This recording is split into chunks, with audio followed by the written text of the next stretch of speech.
Bueno, ¿qué tal? Tengan todos y todas muy buenas tardes, especialmente a Wilson Javier y también a Norma, mediante quien fue el contacto.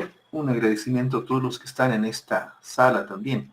A ver, voy a empezar a compartir la pantalla y, a ver, permíteme un ratito. Ya. A ver, pueden ver todos mi pantalla perfectamente, ¿verdad? Listo, vamos a ir a un principio. Mi exposición la voy a dividir en tres partes casi. Una parte más teórica, digamos, pero necesaria. Una parte más de ejemplo y otra que tiene que ver con algunas herramientas que nos pueden facilitar el trabajo de la referenciación bibliográfica, ¿no? O sea, una parte como teórica, una parte de ejemplo netamente y otra parte de mostrar unas herramientas que nos pueden facilitar el trabajo con referencias bibliográficas. Lo que sí quisiera aclarar antes es que trabajar con reglas APA o hacer un curso sobre reglas APA puede, o hablar sobre reglas APA, amerita quizás un curso mucho más amplio, ya que una cantidad increíble de minucias que hay en esto. Sin embargo, lo que hoy voy a hacer es restringir un poco a lo que específicamente se pudiera necesitar en el marco de lo que se trata este evento. Es decir, más allá no voy a ir, solamente específicamente lo que se requiere, ya que si hablamos de reglas APA, hay reglas APA para bastantes tipos de trabajos académicos. Entonces, hablemos en primer lugar de qué son las reglas APA. Estas reglas APA que a muchos pareciera torturar es un conjunto de convencionalismos, un conjunto de normas provenientes de una institución de la Escuela Americana de Psicología. Este conjunto de convencionalismos, este conjunto de normas, básicamente lo que rige es cómo se debe citar los trabajos dentro de nuestros trabajos académicos, cuáles deben ser los formatos de tipo de letra, de interlineado, etcétera, etcétera. Es decir, muy cuestiones de forma, no tanto cuestiones de fondo, sino cuestiones de forma. Entonces, esto es solo un convencionalismo. ¿Qué significa eso de convencionalismo? Es que no es una regla natural que venga como una ley, una teoría, simplemente es un conjunto de gente, que precisamente la Asociación Americana de Psicología, ellos dijeron, oiga, pues como que para adecuar nuestros trabajos académicos, nuestros papers, nuestras publicaciones, mejor asumiremos estas reglas, ¿no? Ya. Es como en cualquier institución, donde yo trabajo, igual tenemos algunas reglas para presentar los trabajos académicos, los trabajos de grado, hay algunas reglas que debe tener tal tipo de margen, que el número de páginas debe estar en tal lado, es decir, son convencionalismos, no son reglas naturales. Entonces las reglas, las normas APA también son convencionalismos provenientes de este grupo de gente. Igual que existen las normas APA, existen montones de estilos, las normas Vancouver, las de la Escuela de Chicago, las de Harvard, MIT, etcétera, etcétera. Y las que yo utilizaba antes de conocer las reglas APA era la de la Escuela de Chicago. Muchas de ellas han quedado en desuso por ciertos factores y muchas de ellas se han ido especializando en ciertas áreas. Las normas APA se han impactado mucho en todo lo que es el área de humanidades, es decir, educación, comunicación, literatura, historia también, aunque hay mucha gente en historia que sigue utilizando la Escuela de Chicago, el estilo de la Escuela de Chicago, etc. Entonces son convencionalismos. Ahora, el por qué utilizar normas APA. Y voy a ir con esto, ¿no? Creo que aquí se me saltó una cita, digo, una diapositiva. No sé qué pasa. ¿Por qué utilizar normas APA? Hay algo en el conocimiento científico y en la divulgación del conocimiento científico, hay uno de los propósitos fundamentales que es la divulgación del conocimiento científico, es decir, que el conocimiento científico se pueda universalizar, ¿no? Porque qué tal si yo imprimo, digo, hago mi artículo listo, me sirve para mi currículo, para la compulsa, de esa mi revista yo tengo 5 ejemplares, pero no se ha enterado absolutamente nadie del magisterio que yo he escrito eso. Entonces ahí hay una falla. Es importante el currículo y es importante en nuestro caso para los compulsos, pero ese no es la razón principal de publicar. La razón principal de publicar es la difusión del conocimiento científico. Entonces, dentro del espíritu de la difusión del conocimiento científico, lo que se persigue es que yo como escritor, como investigador, pueda escribir desde ciertas normas, desde ciertos parámetros que sean entendibles por los demás, ¿no? Que no va únicamente por el estilo de redacción. Imagino ya que en las exposiciones previas les han hablado, por ejemplo, del lenguaje académico, ¿no? Que debe caracterizar un artículo científico, entre otras cosas.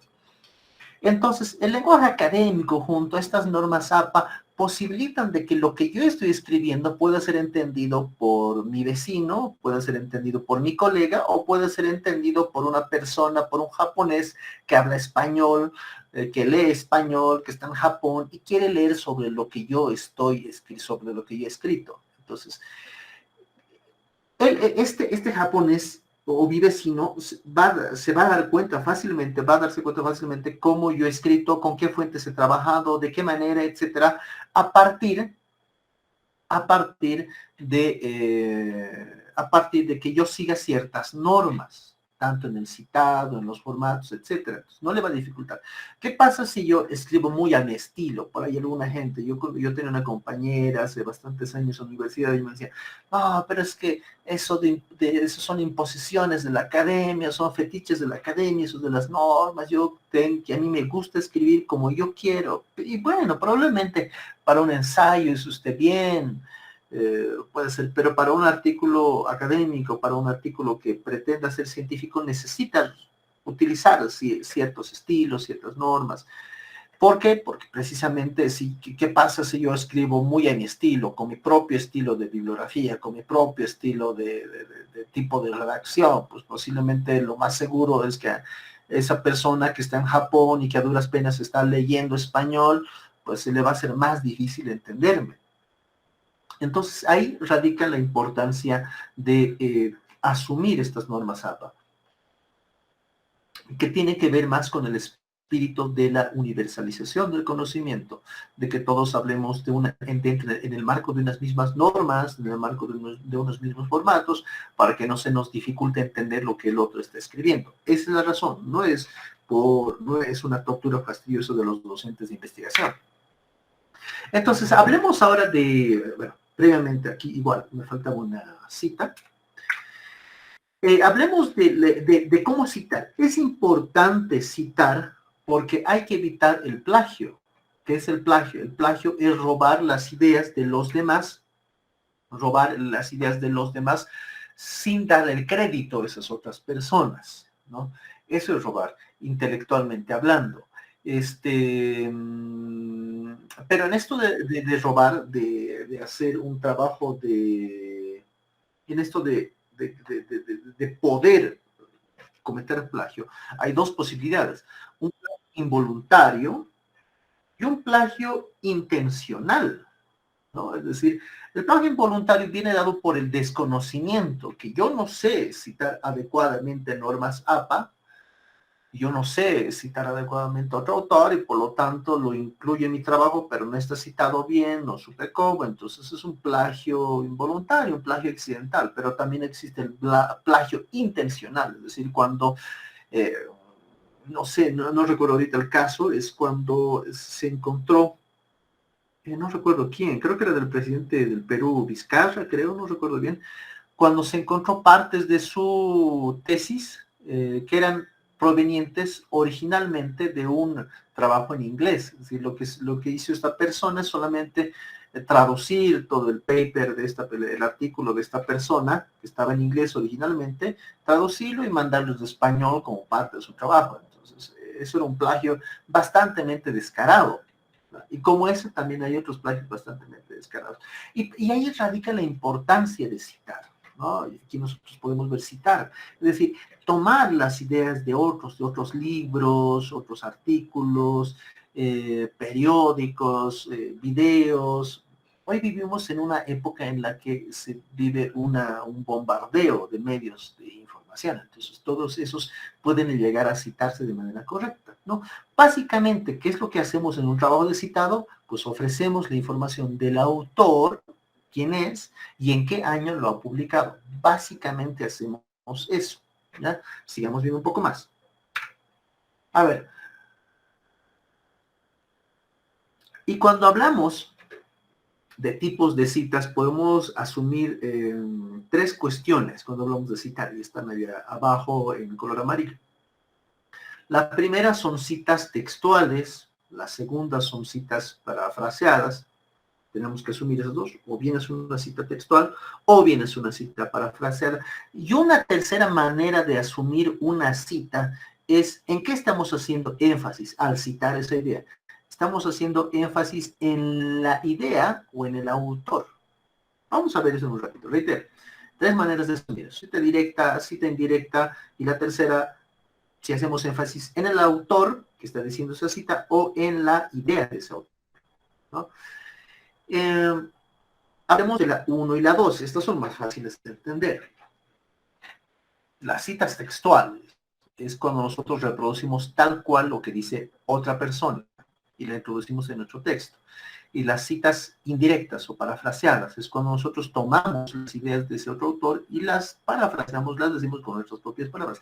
¿Por qué se utiliza una y otra? Creo que aquí siempre cometemos frecuentemente un error. ¿Por qué a veces utilizamos citas directas y por qué a veces citas indirectas? ¿Por qué a veces parafraseamos y a veces decimos tal cual? ¿Cuál es la razón? La razón debiera ser que cuando el autor lo ha dicho, cuando el autor original lo ha dicho de manera tan precisa, tan coherente, tan bien dicha, entonces no existe necesidad de que yo parafrasee. Incluso yo al parafrasear podría tergiversar lo que el autor original está diciendo. Por lo tanto, es recomendable que yo cite textualmente lo que ese autor está diciendo.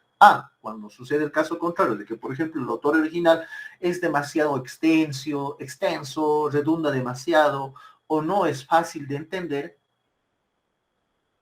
pero yo quiero citarlo en mi trabajo, puedo parafrasearlo para rescatar lo que ese autor quiere decir, pero ya con mis propias palabras, ¿no? Y lo tercero, a veces cuando nosotros nos encontramos con una cita, ¿a qué foco le damos más atención? A la idea o al autor. Cuando a veces nos encontramos nosotros con una cita, pasa que eh, lo que sucede es que nosotros, hablemos de un autor, Paulo Freire, es un autor tan reconocido, o Vygotsky en nuestro contexto, Paulo Freire, o Piaget, hasta hace algunos años, es un autor con tanto reconocimiento que cuando yo lo cito y hago énfasis en el autor, le estoy dando más fuerza a mi escrito. Pero ¿qué tal si no es un autor tan reconocido? Si es un autor no malo, no es que sea malo, pero no tiene ese reconocimiento como el que tiene Paulo Freire, pero sí tiene una idea muy buena, entonces yo hago cita con énfasis en la idea, o cita con énfasis en la cita, digamos. Veamos ejemplos, ¿no? Vamos a ver ahorita los ejemplos. Y hablamos de esto, ¿no? Hablamos de cuando hay citas textuales o citas directas, es decir, las citas que son tal cual, tenemos dos posibilidades. Citas que son de menos de 40 palabras o citas que son de más de 40 palabras. Siempre toman en cuenta eso, ¿no? Una primera diferenciación necesaria que debe existir es más de 40 palabras o menos de 40 palabras. Y veamos una cita textual corta. Fíjense, las de menos de 40 palabras son las cortas, las de 40 o más palabras son largas. Veamos un ejemplo de corta. Fíjense. Lo que está aquí lo que está en el color resaltado en amarillo es la cita, ¿no? Fíjense, estoy aquí escribiendo, ¿no? Dice, y es que durante los últimos años la educación ha ido cambiando demasiado y en tal perspectiva la virtualidad presenta nuevos retos. ¡Pum! Turpo señala que, ahí está la cita, los procesos educativos, bla, bla, bla, comillas, comillas, y entre paréntesis el año, coma, p, punto, y página 32. En tal perspectiva, la educación es un fenómeno como bla, bla, bla. Pero ¿qué cosas quiero que se den cuenta aquí? Lo que quiero que se den cuenta, es que cuando es una cita de menos de 40 palabras tiene algunas características. Número uno, la cita no va en párrafo aparte, va dentro del mismo párrafo que ya se está describiendo. Fíjense, aquí lo que está en color negro solamente, lo que no tiene subrayado, resaltado, es lo que es cosecha mía, cosecha del autor del autor, el que está escribiendo el artículo. Lo que está aquí en amarillo resaltado es la cita, lo que estoy tomando de otra persona, ¿no? Y aquí lo que está entre paréntesis es la referenciación, la fuente de la información, que es un texto escrito en 2013, en la página 32, está este trocito. Ahora, ¿quién está escribiendo esto? ¿Quién está escribiendo? En este caso, fíjense, yo estoy haciendo énfasis en el autor o estoy haciendo énfasis en la idea. ¿En qué estoy haciendo énfasis? En este caso yo estoy haciendo énfasis en el autor, porque estoy suponiendo que es un autor muy reconocido, que solamente decir su nombre en mi trabajo pues le va a dar más importancia a mi argumento, ¿no? Estoy haciendo énfasis en el autor. Veamos el otro caso. Aquí fíjense lo mismo, lo que está en color amarillo es la cita, pero aquí fíjense, ya no estoy dándole énfasis a mi autor. A mi autor ya no le estoy poniendo fuera de mi paréntesis. Al autor, que es Turpo, lo estoy poniendo dentro del paréntesis. Eso significa que esta cita le está dando énfasis a la idea y no al autor, ¿no? Tomen en cuenta eso. Pero las otras características se repiten. Menos de 40 palabras, está entre comillas, está dentro del texto que es de mi propia cosecha, no va hacia otro lado, no va en un párrafo aparte. Tomen en cuenta eso. Ahora, existen también las citas textuales largas, las que son de más de 40 palabras. Aquí hay un poco de teoría, lo vamos a saltar, veamos el ejemplo. No, tengo acá todo lo que está aquí arriba es cosecha mía, y es que durante los últimos años la educación ha ido cambiando demasiado en tal perspectiva, Turpo afirma que bla, bla, bla. En este caso le estoy haciendo énfasis en el autor, fíjense, énfasis en el autor, no en la cita. Estoy dando énfasis en el autor, porque lo estoy sacando del paréntesis el autor.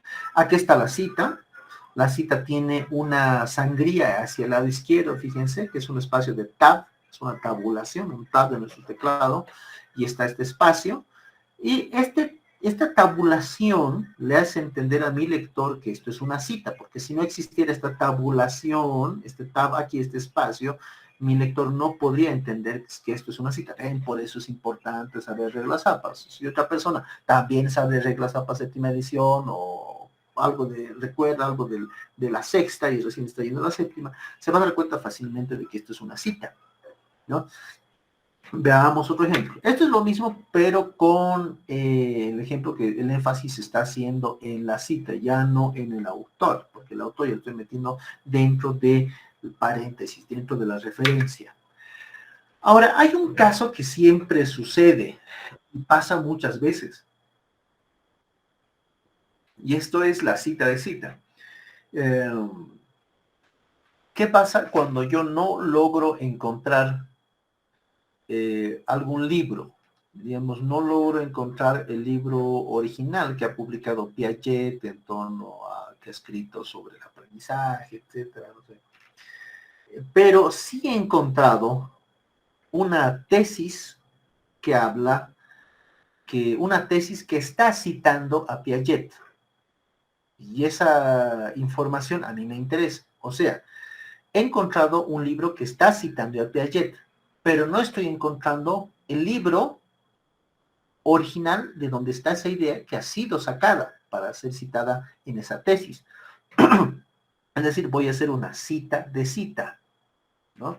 En este caso, fíjense en este ejemplo, es la persona, el libro, la tesis que yo he encontrado es de Pérez, del año 2014, fíjense, el 2014, y él en su trabajo está citando un libro de Piaget, el año 1000, de un libro que se ha publicado en el año 1992. Lo que sucede es que yo no he encontrado el libro de Piaget de 1992. Yo solamente he encontrado el libro de Pérez. ¿no? Y a pesar de que Pérez está citando a Piaget, yo no puedo citar ese trocito que Pérez está citando de Piaget como si yo hubiera encontrado el libro de Piaget.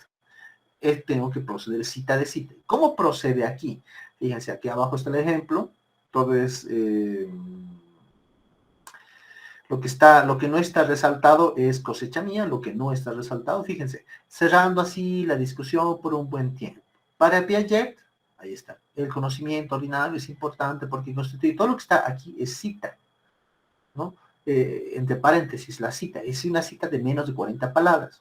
Y además es una cita que, fíjense, está haciendo énfasis en el autor. Para Piaget, aquí viene la cita, y paréntesis, 1992, que es el año original de que lo ha escrito Piaget, coma, luego, como se citó en Pérez, coma, 2014, P.10. Es decir, lo he encontrado en la página 10 del libro de Pérez, que ha sido publicado en el año 2014, pero que él está citando un trabajo original de Piaget del año 1992. Entonces, ¿qué es lo que le estoy diciendo al que va a leer mi texto? Que busque esta tesis de Pérez, y que la tesis de Pérez del año 2014 en la página 10 va a encontrar cómo Pérez ha citado a Piaget, de Piaget originalmente. Entonces, eso es lo, digamos que ético cuando hablamos de cita. Veamos unas cuantas cosas más.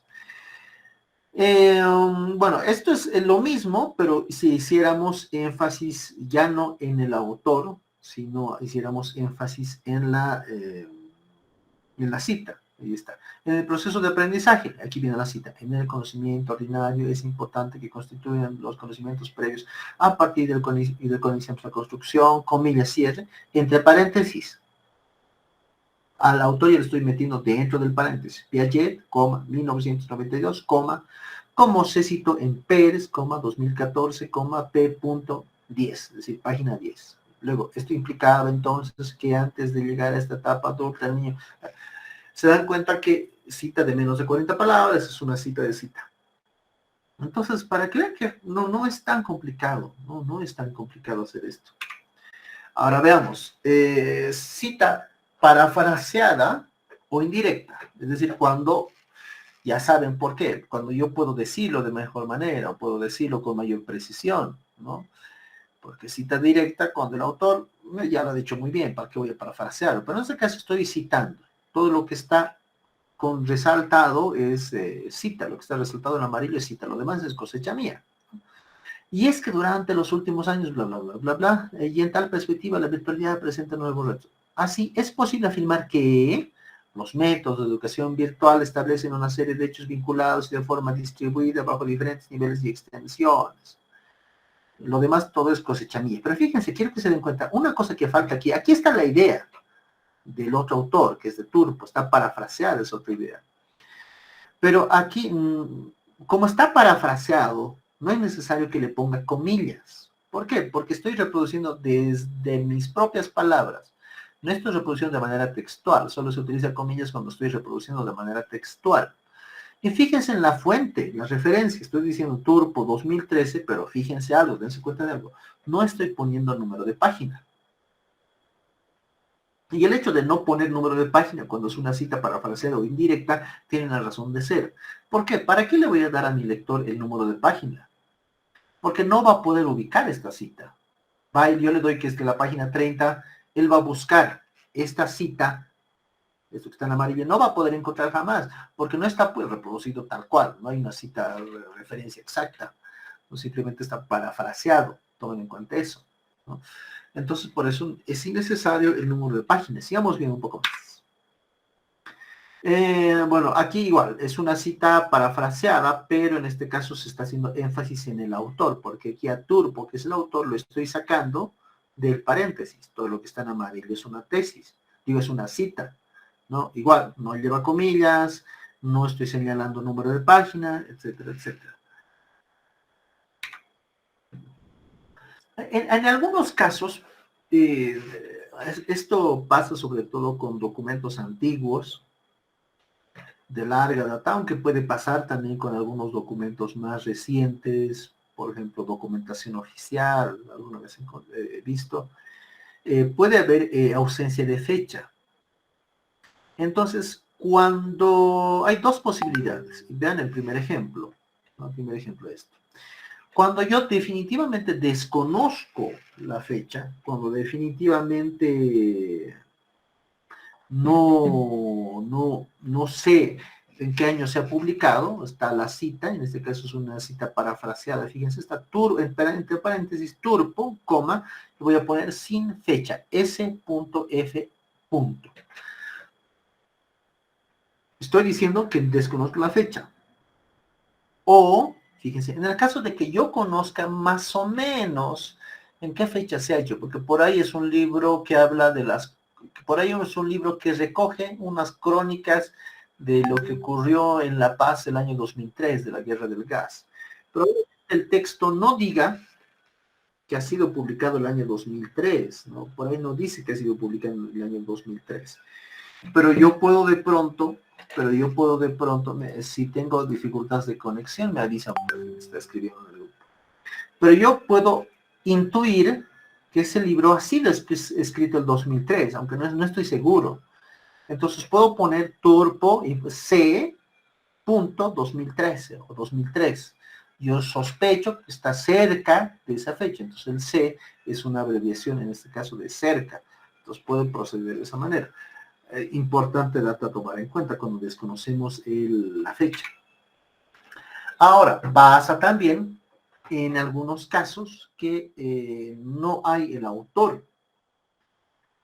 Eso también he encontrado en bastantes documentos antiguos, pero también debe haber recientes, sobre todo ahora en contextos de situaciones agudas en términos políticos, sociales, etcétera. Me imagino que hay bastante de eso que está sucediendo. Hay mucha gente que escribe anónimamente. Había muchos textos de la época de la independencia, por ejemplo, textos previos a la época de la independencia que circulaban a manera de pasquines, y textos posteriores, también textos que se escribían en épocas de conflicto, ¿no?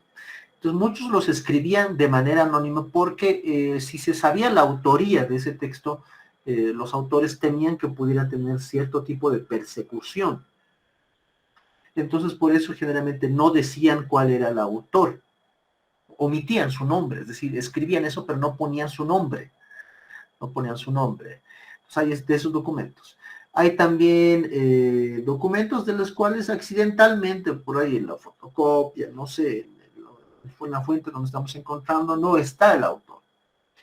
Entonces, ¿qué podemos hacer? Hay dos posibilidades. La primera, ven ustedes el ejemplo, es cuando... veamos primero la de abajo, ¿no? La de abajo creo que es más fácil. Primero la de abajo, ¿no? Puedo yo citar simplemente, fíjense, aquí está la cita, los conflictos suscitados en la educación boliviana, bla, bla, bla. Todo esto es la cita, está entre paréntesis, una cita de menos de 40 palabras, es una cita directa. Y en vez de autor, lo que yo hago es poner simplemente anónimo, 2014, página 23. Estoy poniendo eso, anónimo, nada más. Pero, ¿qué sucede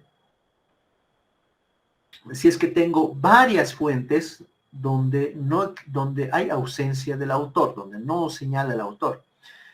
¿Qué pasa con eso? ¿No? A todos les voy a poner anónimo, anónimo, anónimo, anónimo, anónimo, anónimo en mi bibliografía. No, estaría errando, no voy a hacer eso.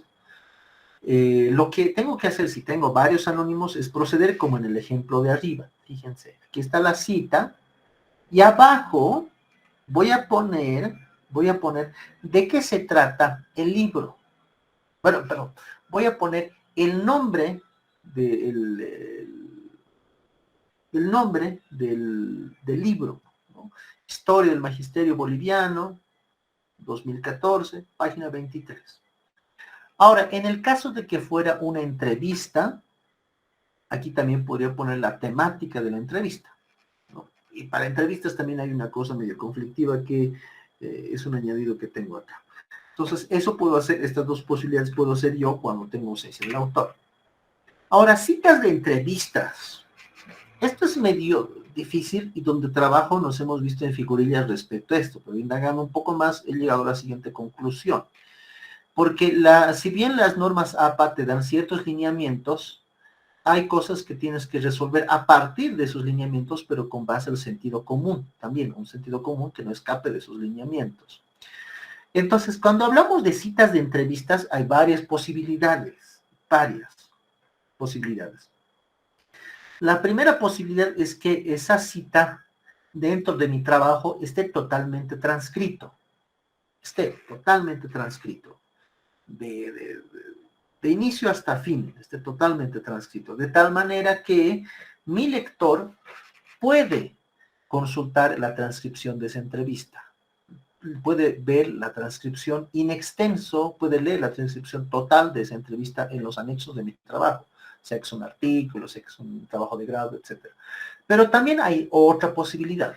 La segunda posibilidad es que esa entrevista no haya sido transcrita, porque ha sido tan informal, que ha sido de un instante, entonces que no ha meritado ni siquiera una transcripción. Entonces mi lector no puede acceder a la transcripción de esa entrevista, no puede leerla, ¿no? Segunda posibilidad. Tercera posibilidad sucede cuando esa entrevista ha sido publicada. Entonces ahí hay otra figura. Entonces, tomemos en cuenta esos tres casos, y creo que esos tres casos hubieran resuelto muchos líos en mi trabajo. Pero a ver, veamos. En el ejemplo que ustedes están viendo, lo que están viendo ahí, según el testimonio del portero de la escuela, la zona de alto riesgo para los estudiantes, pues constantemente se suceden asaltos, paréntesis, cita de menos de 40 palabras, eso le está diciendo Baltasar el año 2020. Pero aquí estoy asumiendo que tanto la grabación de la entrevista como la transcripción están referenciadas totalmente, incluso están en una base de datos, están tan disponibles que mi lector puede consultar, puede buscar Baltasar 2020 y va a poder encontrar ese audio y esa transcripción. Estoy asumiendo eso en este primer caso. En este segundo caso, ¿qué pasa en el caso de un trabajo de grado en el cual mis entrevistas están al final, en mis anexos? Entonces puedo poner yo, un participante, David, dijo que encontró la experiencia de la práctica educativa comunitaria como algo muy desafiante. ¿Eso quién lo dijo? No voy a citar como en el caso anterior. Voy a citar remitiéndolo a mis anexos. Dice, las transcripciones completas de la entrevista se presentan en el apéndice número 1.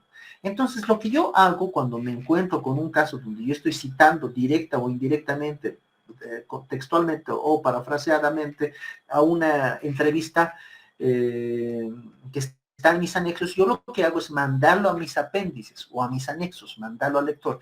Pero eso no lo hago cada vez. No lo hago cada vez, solo hago la primera vez que estoy citando, en este caso a David. Pero ya para la segunda, para la tercera vez que esté citando a David, ya no lo tengo que mandar a anexos. Entonces, es una cuestión resuelta a través del sentido común en el marco de lo que dicen las reglas APA. Veamos, otro caso. ¿Qué pasa cuando es una entrevista de la cual el lector no va a poder encontrar ni la grabación ni la transcripción? Porque ha sido una entrevista muy informal, muy de paso. Entonces, fíjense, se resuelve así. Según el testimonio del portero de la escuela, paréntesis, la zona de alto riesgo para los estudiantes, pues constantemente se suceden asaltos. Fíjense, estoy poniendo paréntesis, Baltasar, coma, comunicación personal, coma, 24 de abril de 2020. Estoy resolviendo así, estoy diciéndole a mi lector que esto ha sido una comunicación personal, simplemente de la cual no va a encontrar la transcripción ni al final de mi documento como anexo o apéndice, y tampoco lo va a encontrar en una obra publicada que el cual pueda acceder. ¿Por qué? Porque ha sido una comunicación personal. Eso le estoy diciendo a mi lector, ¿no? Entonces, existen estos tres casos. Ahora, en este último caso, esto no va a ir de ninguna manera. En este caso, y en este caso, eso no va a ir como referencia bibliográfica o bibliografía, a tomar en cuenta. Como les he dicho, he intentado precisar más este elemento, que eso es algo que en mi trabajo el año pasado nos ha generado algunas discusiones y pienso que es la solución más en el marco de las normas. Ahora veamos, autor institucional. Veamos este ejemplo, el primero, dice la situación colonial ha marcado, etc. Vean ese primer ejemplo. He visto harta referencia de autor institucional, por ejemplo, los trabajos del Profocom.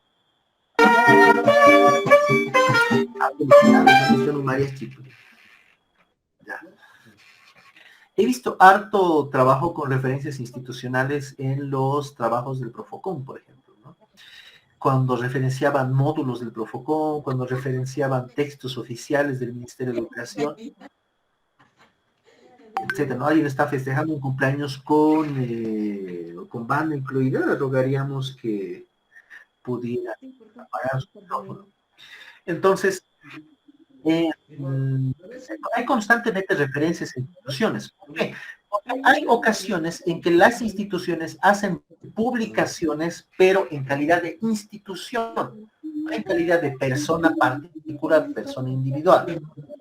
No, pues lo que tenemos, ¿no? O sea, si podemos apagar el micrófono, tal vez que se esté interrumpiendo, yo no estoy con el volumen bajito yo. A ver, por favor, interrumpe.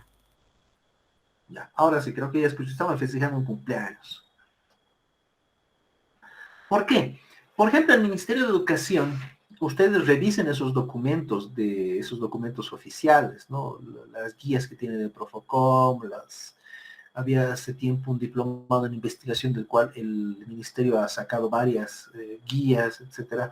Esos documentos han sido escritos por personas naturales, individuales, obviamente. Pero cuando esas personas publican para una institución tan grande, usualmente pierden el derecho de autoría, digamos, ¿no? Por así decirlo. Y asume la autoría la institución. Por eso, como pie de nota, no tiene nada que ver, piénsensela dos veces cuando van a publicar algo para el Ministerio de Educación, porque el Ministerio de Educación cuando publica algo lo hace a nombre del Ministerio, no hace a nombre del autor. El autor a veces va en la segunda página como colaborador, como investigador, pero ya no oficialmente como autor, no puede ir, supuestamente por términos legales. ¿Cómo citamos? Lo correcto entonces es así, fíjense, la situación colonial ha marcado nuestra vida cultural en la escuela, aquí viene la cita, todo lo que está en amarillo. Comillas, la educación de perfil colonial se distancia de la realidad, comillas. ¿Quién lo dice? Lo dice, paréntesis, Ministerio de Educación, coma, el año 2014, coma, en la página 12, cierro paréntesis. Eso lo dijo el Ministerio de Educación. Ahora, ¿qué pasa si yo en mi trabajo voy a citar, y esto lo he visto harto en los textos de Profocom, ¿qué pasa si yo voy a citar varias veces a un texto del Ministerio de Educación? Muchas veces un texto del Ministerio de Educación se procede de esta manera. Fíjense, la situación colonial ha marcado nuestra vida actual. En la escuela, comillas, la cita, la educación de perfil colonial se distancia de la realidad, comillas, paréntesis, Ministerio de Educación, abro corchete y pongo la abreviación del Ministerio de Educación o el acrónimo, Minedu, cierro corchete, coma, 2014, página 12. ¿Qué voy a hacer yo? Las siguientes veces que cite nuevamente al Ministerio de Educación, ya no voy a poner Ministerio de Educación completo. Simplemente voy a poner Minedu, coma, sin corchete ya, Minedu, coma, 2014, página 12. Entonces, eso puedo hacer yo con los autores institucionales, porque hay instituciones que tienen un nombre muy largo. La SFEM del Alto, por ejemplo, tiene un nombre exageradamente largo, Escuela Superior de Formación de Maestro Técnico Tecnológico y Humanístico del Alto, bastante largo, ¿no? Sigamos un poco más. Citando leyes. Y esto igual es bastante cansador a veces cuando uno está revisando este tipo de trabajos que hacen citas de leyes y copian y pegan artículos y artículo tras artículo entero para señalar de qué artículo viene, en qué párrafo está la idea, pero hay una manera simple de solucionar eso. Fíjense cómo yo puedo resolver eso. La concreción curricular no se limita a lo nacional, pues en el parágrafo segundo del artículo 70 de la ley educativa vigente señala que las naciones y pueblos indígenas, originarios, campesinos desarrollan procesos educativos producidos comunitarios acorde a sus vocaciones productivas del contexto territorial. Cierro paréntesis, Ley de la Educación, número 070, Avelino Señor Lizardo Pérez, 2010, página 28. Ya no estoy copiando todo un bloque normativo. Estoy señalando a qué parágrafo pertenece y a qué artículo está. Estoy haciendo eso. Entonces eso es mucho más fácil que copiar todo, ¿no? Es lo mismo, el mismo caso que el anterior para leyes, pero en este caso asumiendo que es una cita de más de 40 palabras. Estoy resolviendo igual, de la misma manera anterior. Veamos un poco más. Ahora, ¿qué pasa si yo ahora hablemos de autores que no son instituciones, que son personas, que yo tengo que citar varias veces dentro de un documento? Tengo que dar su referencia. Fíjense, hecho por un autor, la primera vez cito así, Ramírez 2015, la segunda, la tercera, la cuarta, la quinta, la sexta vez, sigo citando Ramírez 2015. Esto es con énfasis en el autor, con énfasis en la cita, ¿no? Ramírez 2015, la primera vez, pero las siguientes veces, igual, Ramírez 2015, lo mismo, lo mismo, lo mismo. Ahora, ¿qué pasa cuando son dos autores? Con énfasis en el autor sería Ramírez y Cano la primera vez, y todas las siguientes veces Ramírez y Cano. Ahí no varía. Lo mismo cuando es cita con énfasis en la cita. Lo mismo acá. Ahora, si es un trabajo hecho por tres autores, fíjense, es la primera vez cito Ramírez, Cano y Rojas, 2011, pero las siguientes veces tengo que citar Ramírez et al. 2011. ¿Qué significa et al y otros? Y los demás, ¿no? ¿Cómo voy a citar el orden aquí? El orden en el que están en el libro, ¿no? Ya les han debido decir en las anteriores exposiciones a qué se debe que un autor vaya primero, que un autor vaya segundo, que un autor vaya tercero dentro de lo que es un artículo científico. Hay también una lógica para eso, no es así nomás. Y también cuando hago cita con énfasis en la cita, en la idea, dentro de paréntesis, fíjense, la primera vez Ramírez, Cano y Rojas, es decir, todos los autores, pero las siguientes veces Ramírez et al, que significa Ramírez y otros. ¿Qué pasa cuando son por cuatro autores? El mismo procedimiento que hace rato. La primera vez Ramírez, Cano, Rojas y Acuña, es decir, todos completos, y las siguientes veces Ramírez et al, ¿no? ¿Qué pasa con cinco autores? La primera vez todos los cinco autores y las siguientes veces solamente et al. ¿Qué pasa cuando estoy citando un trabajo hecho por seis o más autores? Ahí, desde la primera vez voy a poner solo el primer autor y luego et al y otros. Ramírez et al 2015. Entonces tomen en cuenta esas variaciones, ¿no? Y reitero, por ahí parece, pocha, muchas reglas, muchas normas, sí, evidentemente, pero son cosas que hay que saber porque universalizan el conocimiento científico, universalizan la producción y es más fácil de entender para otras personas que también saben normas TAP. ¿Qué pasa si yo estoy utilizando varias veces la misma fuente? Esto también ha pasado en los trabajos que muchas veces reviso. Fíjense, es que está varias veces seguidas aquí. No es que está varias veces, una al final, luego otra fuente al medio, luego otro libro aquí y al final otra vez no. Estoy diciendo, ¿qué pasa cuando yo cito la misma fuente varias veces de manera consecutiva, de manera seguida? Fíjense, aquí está Benítez Foronda y otra vez Benítez y Foronda. La solución más fácil, otra vez esto a través de sentido común, desde lo que dicen las normas APA, puede resolverse así. La primera vez que yo estoy citando a Benítez y Foronda, puedo hacer con énfasis en el autor, es decir, sacándolos del paréntesis. Pero ¿qué tal si yo quiero volver a citar a Benítez y Foronda, pero de manera consecutiva? Es decir, ahí mismo. Aquí ya estoy haciendo cita de Benítez y Foronda, pero dentro del paréntesis.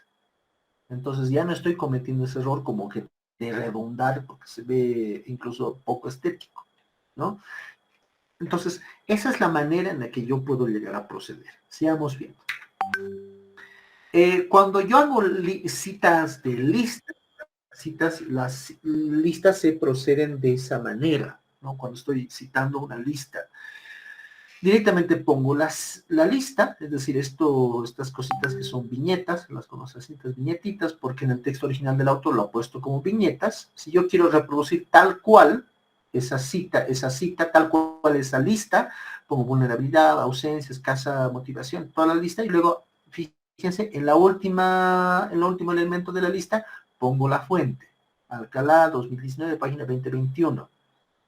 O más fácil, en mi opinión, sería parafrasear esto, pero de pronto no se puede parafrasear, porque por ahí las palabras son muy precisas. ¿Y para qué parafrasear? Por ahí simplemente tergiverso. Entonces, eso se puede proceder de esa manera. ¿Qué pasa también cuando yo voy a citar un libro que tiene varios autores? No, perdón. ¿Qué pasa si yo voy a citar, si en mi trabajo estoy poniendo una idea, y en torno a esa idea coinciden varios autores, ¿no? Yo estoy diciendo que, digamos, veamos el ejemplo, me estoy tonteando. Varios estudios muestran que existe una correlación innegable entre los problemas de desconexión entre los actores educativos con la deserción escolar en contextos de virtualidad. ¿Quiénes están diciendo eso? Lo están diciendo, fíjense, en total 3 libros. Este es el primer libro de Driesen y Anterbelt, escrito en 2002. El segundo libro, que dice lo mismo, que coincide lo que yo estoy diciendo, que me respalda, es de Swain, del 1997. Y el tercer libro es de Van Lack, que es de 2011. ¿No? ¿Cómo yo sé que son diferentes libros? Porque aquí está punto y coma. Aquí hay otro punto y coma. Eso se están separando las fuentes, ¿no? Entonces, eso, podemos encontrarnos con ese caso, aunque no es muy frecuente, pero sí es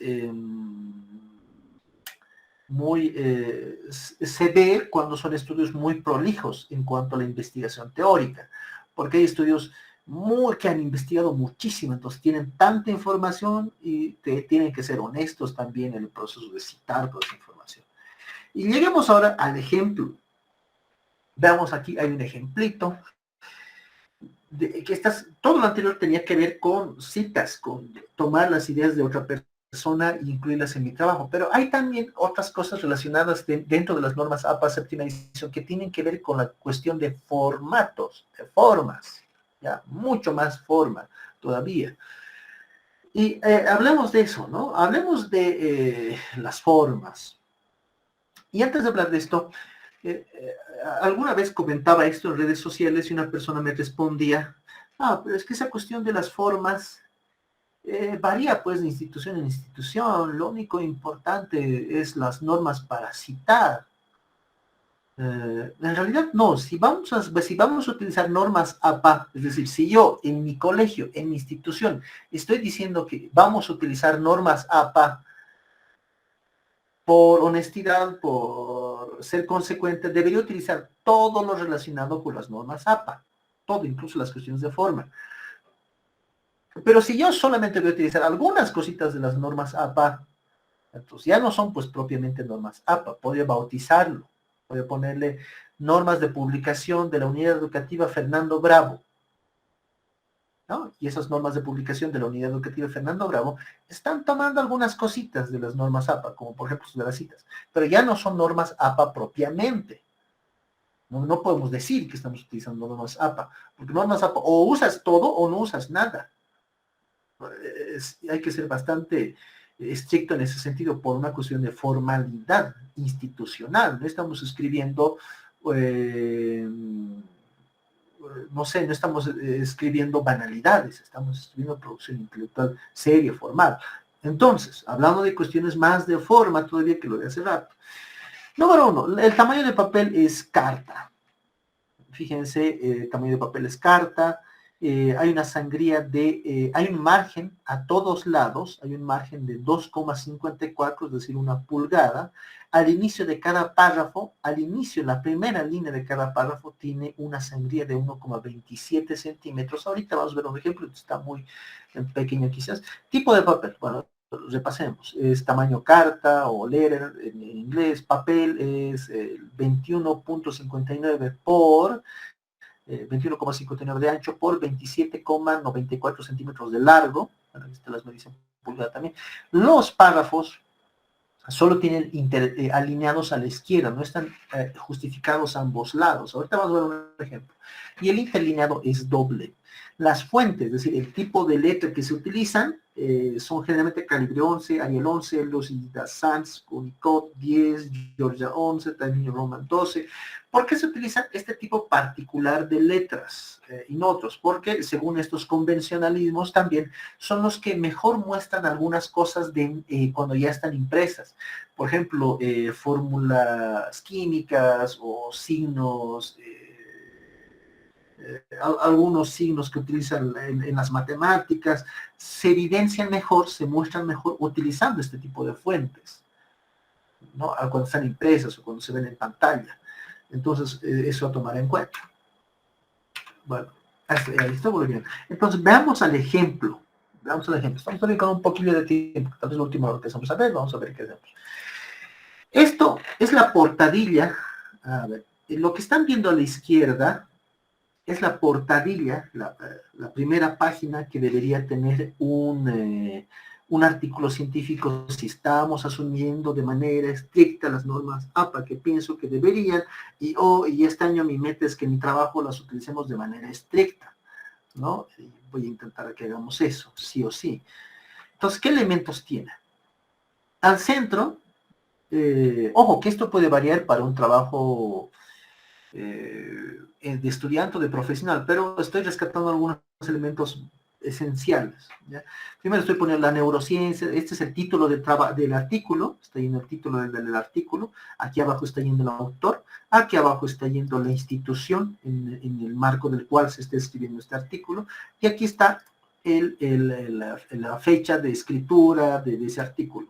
Y fíjense, se está cumpliendo las cuestiones de margen, se está cumpliendo las cuestiones de tamaño, de tipos de letra, etcétera, pero numeración en la esquina superior derecha y también la parte superior casi a la derecha, tiene que ir unas cuantas palabras que hagan referencia al título. Y eso se repite en todas las páginas, fíjense. La neurociencia del aprendizaje, página 2. La neurociencia del aprendizaje, página 3. La neurociencia del aprendizaje, página 4. ¿Por qué? Porque esas breves palabras que están yendo aquí es como que nos dan referencia a qué se trata ese artículo. Entonces, el que lo lea, digamos, esto cuando está impreso y está en un archivo ahí físico, va a poder darse alzando cualquier página de este artículo, va a poder saber de qué se trata, ¿no? Bueno, estos elementos están acá. Fíjense, algo que quiero que vean. Los títulos también tienen niveles. El primer nivel son los títulos que están al centro, ¿no? Ese es el nivel 1. Acuérdense, nivel 1. Nivel 1. Están en negrita, tamaño igual, tamaño 12, el interlineado doble, no hay ninguna variación en ese sentido, ¿no? El tamaño 12, interlineado doble, ¿no? Está todo el texto. Fíjense, fíjense el justificar, el alineado, solamente está alineado a la izquierda. Fíjense, está rectito, solamente a la izquierda. Pero vean a la derecha, no está alineado. Alineado sería una cosa así, ¿no? Sería una cosa así, así. Eso es alineado. Digo, justificado. Pero aquí está solo alineado a la izquierda. Y en la primera línea de cada párrafo hay una sangría de 1.27, es decir, un tab, ¿no? Tómenlas en cuenta. Las palabras clave, generalmente se estiliza que estas palabras clave vayan en cursiva, se estilizan, ¿no? Veamos. Aquí vemos introducción, otra vez es un título de nivel 1. Vemos otra vez que está solo alineado a la izquierda, que hay una sangría. Aquí lo mismo se está cumpliendo lo mismo, se está cumpliendo lo mismo, se está cumpliendo lo mismo. Fíjate, aquí hay un subtítulo de nivel 2, que ya no es un nivel que está al medio, ya no es un título tan importante, es un título no tan importante, es un título de importancia secundaria. Entonces se está yendo aquí a un costado. Obviamente esto no hay que ponerlo, hay que sacarlo, solamente estoy poniendo esto de nivel 2 por cuestiones didácticas. Esto va en el mismo tamaño, tamaño 2, interlineado doble, negrita, y vaya, eso es un título de nivel 2. Sigamos viendo de aquí si se cumplen los párrafos. Y aquí aún de nivel 3, es decir, de importancia terciaria. Los de nivel 1 eran de importancia primaria, los de nivel 2, que son estos, son de importancia secundaria. Dentro de este subtítulo hay pues subtítulos, es decir, dentro de este subtítulo hay otros subtítulos. Esos son de importancia terciaria. Entonces, esos subtítulos que están dentro de esto van con negrita, pero en este caso van con sangría. ¿No? Luego los párrafos se cumple, se cumple. Ahora, ¿qué pasa si dentro de este subtítulo, que es de nivel 3, hay también otros subtítulos? Entonces ahí hablamos de un nivel 4, que ya hay una sangría aquí, pero ya está, sigue con negrita, pero no está con cursiva, ¿no? Y si hay un nivel 5, fíjense, ahorita vamos a ver, voy a ir a un nivel 5, a un nivel 5, vean, a un nivel 5 tendría que ser lo mismo a esta misma altura con una sangría este lado, pero ya con cursiva, si fuera un nivel 5. En este caso no hay un nivel 5, ¿no? Vemos este ejemplo de tabla. Las tablas antiguamente, como nosotros las conocíamos, iban así, ¿no? Voy a poner este ejemplo. Diseño, tururú. Nosotros las poníamos generalmente así a las tablas, ¿no? De tope a tope, obviamente. Eso se sigue utilizando en las normas APA, pero tenían tanto líneas verticales como horizontales. Pero desde lo que manda las normas APA, las líneas únicamente tienen que ser horizontales. ¿Por qué? Esto sí no les podría responder con precisión, pero es igual otro convencionalismo. Ahí está el título de tabla, tabla número 1, es igual al que manda las normas APA, dice la descripción de la tabla, ventas electrónicas en miles de dólares, y aquí está la tabla, ¿no? Tabla 1. Sigamos viendo. Figuras, lo mismo, las figuras están acomodadas al centro, figura 1, descripción, transacciones por internet en Bolivia, etcétera. Bueno, igual, estos párrafos cumplen lo que les he dicho, igual están doble interlineado, el tamaño es 12, también lo roban, la primera línea de cada párrafo tiene una sangría, etcétera, etcétera. Vayamos a ver esto es lo que quería mostrarles. En un instante, vamos por acá, creo que estoy ya a 1 hora yo. Veamos esto, referencias. Todo lo que está en amarillo obviamente hay que quitarlo, está ahí solamente por motivos didácticos, ¿no? Esto de referencias es un título de nivel 1, por si acaso, ¿ya? De importancia 1. Podemos citar en nuestro trabajo libros con un autor, podemos citar en nuestro trabajo, podemos dentro de nuestras referencias, bueno, hace rato les han dicho ya la diferencia entre referencias bibliográficas y entre bibliografía, no voy a volver a lo mismo, pero está aquí una referencia de un libro con múltiples autores que yo he utilizado. Están aquí una referencia con un libro, con una revista, con un artículo de una revista digital que yo encontré. Aquí hay dos. Aquí hay de un periódico digital, que estos generalmente como larazón.com o extra.com, no sé, hay varios periódicos digitales. Una disertación o una tesis, esta es la manera correcta de citar documentos de internet. Pero me permiten un instante, les voy a rogar a la audiencia que me permitan 2 minutitos, por favor, 2 minutitos y me vuelvo a conectar. Un pequeño problemita de internet.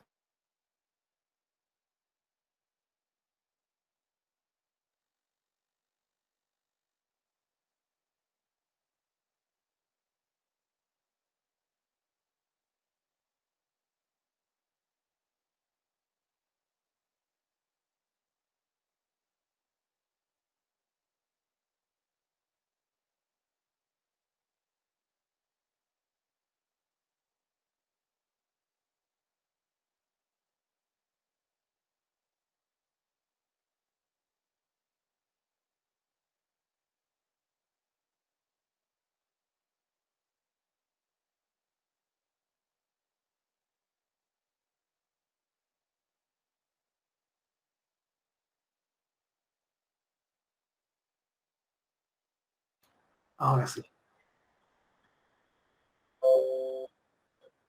Sí, ahora sí ya estamos.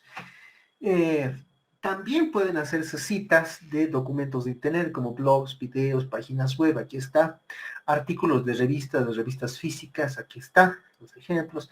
Les voy a enviar esto al grupo en un ratito más, de capítulos del libro, también porque hay libros que son de varios autores y que cada autor escribió un capítulo de ese libro, también se puede hacer ese trabajo de citado. Y esto es lo que quería llegar. Y esto, alguna vez En mi trabajo me encontraba con algunos estudiantes que me decían, le cuento que he citado un video de YouTube y no me lo han hecho valer como referencia bibliográfica. Me dice que sí o sí tiene que ser del libro, que tiene que ser una fuente original. Eh, el día de hoy estamos con un bombardeo de información y que también hay producción de ideas en medios como TikTok, Facebook y YouTube. Existe producción de ideas. Entonces también se puede tomar esas ideas y citarlas dentro de mi trabajo. Se puede hacer eso. Por ejemplo, veamos, este ejemplito bien sencillo, que lo van a tener en el documento que les voy a enviar. Es un video de TikTok, ¿no? Que es, en este caso no es de una persona, no es una persona, es una institución, que en este caso es TikTok. No, que en este caso, miren, estoy citando, dentro de TikTok, estoy citando un video de Platzi. Estoy citando un video de Platzi. Platzi está con ese nombre dentro de TikTok, y este es su usuario, entre corchetes, aprende con Platzi, ¿no? ¿Qué fecha se ha producido ese video? El de agosto 22, 17. ¿Cómo se llama ese video? ¿Para qué sirven las imágenes satelitales? Ahí está, ¿cómo se llama ese video? Esto puede variar, puede ser que no tenga yo el video, la fecha en la que se ha producido, pero sí tenga yo la fecha de mi consulta. Pero en el caso de los videos de TikTok, sí puedo saber qué fecha se ha subido ese video. Ojo, ¿no? Por eso pongo la fecha de subida de ese video. Y aquí estoy poniendo los hashtags. Los hashtags. ¿Qué son los hashtags? Son como palabras, son como identificadores dentro de las redes sociales. Si yo dentro de ese video le hago clic a esta palabra, ciencia en TikTok, voy a poder encontrar todos los otros videos que tengan esta misma palabra dentro de su descripción. En este caso, este video tiene esta palabra descriptiva que aprende en TikTok, otra palabra descriptiva, otro hashtag que es satélites. Y estoy aquí aclarando, fíjense, video de TikTok. Porque esto de amarillo no va a ir pues así en mi documento. Pero entre corchetes estoy aclarando el video de TikTok. ¿De dónde? Y aquí voy a poner el link completo al final, ¿no? Y fíjense, publicación de Facebook. Es de una página de Facebook aquí que se llama Semana, al punto ahí. El usuario de esa página, cómo se llama su usuario, @revista semana, la fecha en la que ha sido subido ese video, esa publicación, eso sí se puede saber en Facebook, ¿no? Y el nombre de esa información, que se llama Así puede adelgazar caminando media hora, ¿no? Y aquí voy a poner descripción audiovisual de Facebook. Entre corchetes voy a poner de qué se trata. Entre corchetes simplemente voy a poner descripción audiovisual de Facebook, nada más. Así tal cual, descripción audiovisual de Facebook. Y aquí el link completo, ¿no? O video de YouTube, fíjense, esto sí es de una persona. La persona apellidaba Julio Ríos, Julio, está la J obviamente está abreviado. Su nombre de usuario dentro de YouTube es Julio Profe. Este video lo he consultado yo. Ese video se ha creado, se ha subido a la red social en 2019, el octubre del 29. Se llama Derivación de Funciones, así se llama el video. ¿Qué es? Es un video y es recuperado de aquí todo el link del video. Veamos un ejemplo. Por si acaso, para los que no me siguen en redes sociales, les puede servir esto. Síganme. En este caso, fíjense en este video de TikTok. Por ahí alguien sigue con su micrófono abierto. Fíjense. Alguien está con su micrófono por ahí. Fíjense estos tres elementos, ¿no? Dentro del video, de este video de TikTok. Está aquí el nombre de la persona, aquí abajo, Iván Reinaldo Laura A. Arriba está su nombre de usuario, que es el profe Iván Bolivia. Y fíjense, aquí está una descripción del video. Y si no hubiera esta descripción del video, yo puedo sacar la descripción del video, ¿no? Y aquí están los hashtags que dentro de Facebook son más comunes. Digo, dentro de TikTok son más comunes los hashtags. Y el link está ahí arriba. Ahora lo mismo para el caso de YouTube. Estoy aquí, este video, obviamente que este es un video de algo que te trata de, no recuerdo ahorita con exactitud, es algo que trata sobre la historia de una semilla, no recuerdo ahorita, se me perdí, pero voy a ver el usuario, ¿no? O sea, tengo aquí el link, aquí está el link, voy a entrar al usuario porque quiero citar a quien ha subido ese video. Entonces está Iván Reinaldo Laura Paz, su usuario, fíjense, es @el profe Iván. ¿no? Y todos los elementos también están acá, ¿no? De YouTube. Y si fuera Facebook, también pueden seguirme en Facebook, los estoy invitando a que lo hagan. Fíjense, aquí está el video, que es un video tutorial de cómo hacer un juego en PowerPoint. Aquí está el título del libro, ¿no? Aquí está, esto no tiene hashtags, ¿o sí? Veamos. No, no tiene hashtags. En el Facebook no es tan común, en el TikTok sí es más común, entonces puedes omitir el uso de hashtags, ¿no? Y puedes, pop, vean, el link, su usuario está aquí, después de este slash, después de esta barrita, este es su usuario, que es el profe Iván Bolivia. Pero desconozco su nombre completo por ahí, porque aquí no aparece, entonces puedo omitirlo de pronto, porque no está aquí, simplemente puedo repetir su nombre de usuario, puedo repetir, aunque, fíjense, su nombre de usuario es el profe Iván Bolivia, pero el nombre con el que está figurando dentro de la página es el profe Iván. Aquí sí hay una variación. Entonces, sí también se pueden citar videos de Facebook, videos de YouTube y videos de TikTok, se pueden hacer. Ahora, veamos si con esto estoy acabando. Hay algunas plataformas que me gustan y que deberían empezar a manejar. La primera de estas es Mendeley, ¿no? Mendeley, esta es la versión web. Primero hay que registrarse en la página web, que es mendeley.com, y luego de registrarse en la página web pueden utilizar su programa. A mí me gusta mucho esta plataforma porque me gusta mucho, pero es difícil de manejar en ciertos lugares. Yo recomendaría Mendeley para trabajos que ya sean de mucha importancia, para una tesis de maestría, una tesis de licenciatura, mucho más una tesis de doctorado, por ejemplo, postdoctorado, mucho más especial. Porque, ¿qué hace Mendeley? Lo que hace Mendeley es que te permite organizar todas tus referencias bibliográficas, te permite organizar todas tus referencias bibliográficas, y asimismo, esto que te estoy mostrando te permite generarlos incluso solo con un link, porque aquí en esta plataforma lo que tú haces es cargar todas esas referencias bibliográficas y luego puedes incluirlas dentro de tu documento y luego puedes generar todas esas referencias bibliográficas con un clic inclusive. Pero esto yo lo recomendaría para trabajos más pesados. Desde la experiencia que he tenido, si es trabajos prácticos con estudiantes, mejor no. Mejor no, no es muy práctico. Sí me gusta esto porque, número uno, te permite hacer, en mi experiencia, te permite hacer trabajos muchos más largos, de larga data, que proyectos de investigación de varios años. Te permite crear comunidades de trabajo. Digamos que yo estoy escribiendo un libro entre 20 personas, estamos escribiendo un libro porque va a ser un libro por capítulos. Yo puedo crear un grupo dentro de Mendeley y dentro de ese grupo todos vamos a poder aquí interactuar. Incluso podemos generar salas de chat, podemos intercambiar las bibliografías, las citas, etcétera. Entonces, es muy completa esta herramienta, ¿no? Ahora, otra herramienta que yo les recomendaría con sus estudiantes es esta, Google Docs. Se van a ir a Google, ponen en Google Docs, se van a ir aquí al primer resultado que es Google Docs. Este lo recomiendo para sus estudiantes. Voy a crear una página en blanco. En mi caso, todo esto ya está configurado. En el caso de ustedes lo van a tener que hacer. Se van a ir donde dice herramientas. ¿Y dónde está? No, sí, no, sí les tiene que aparecer. Perdón, me estoy confundiendo. Hay otra herramienta que hay que instalar. Esta sí les va a aparecer. Donde dice herramientas y aquí donde dice citas.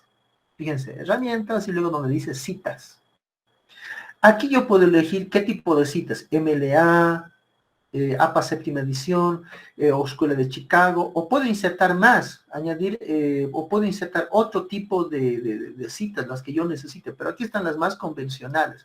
Y puedo ir cargando aquí toda mi bibliografía, todos los libros que estoy utilizando, y luego referenciarlos dentro de mi documento, y luego al final de mi documento crear también una bibliografía. Igual que Mendeley, pero más sencillo, porque tiene menos funcionalidades.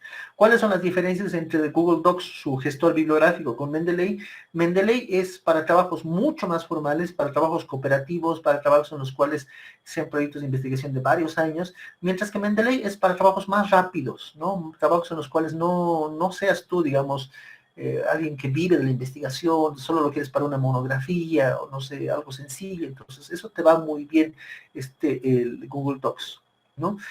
Quisiera darles un tutorial mucho más largo, pero experimentando lo van a entender mucho. Eso es solamente cuestión de experimentar, ¿no?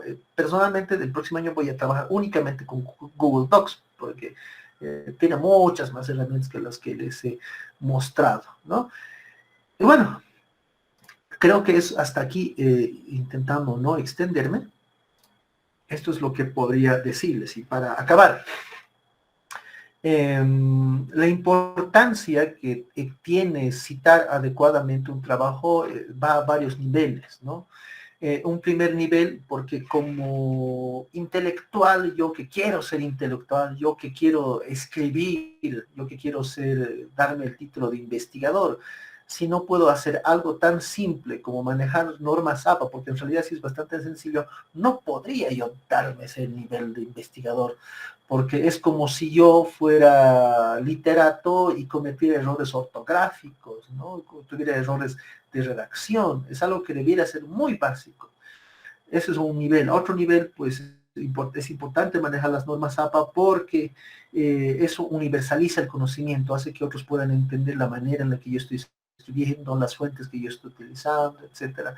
Y un tercer nivel, a un nivel más práctico, en mi opinión, facilita el trabajo dentro de una institución, como un colegio, una universidad, etcétera. ¿Por qué? Porque cuando todos se someten a un tipo de norma de citado, ya no hay punto de discusión entre los docentes. No, pero es que esta cita debería hacerse así, el interlineado debería ser así. No, todos nos atenemos a APA séptima edición y listo, para de contar, no hacemos más pleito, innecesario. Porque al final, todo eso termina siendo cuestiones fútiles, cuestiones superficiales, cuando en realidad lo más importante no deberían ser estas cosas superficiales, importantes, pero superficiales, sino en realidad lo importante son las ideas. Deberíamos estar en una institución discutiendo esas ideas, qué se produce, cómo se produce los resultados de esas ideas, y no tanto los formatos, porque esos deberíamos ya tener simplemente un manual y asumir ese manual.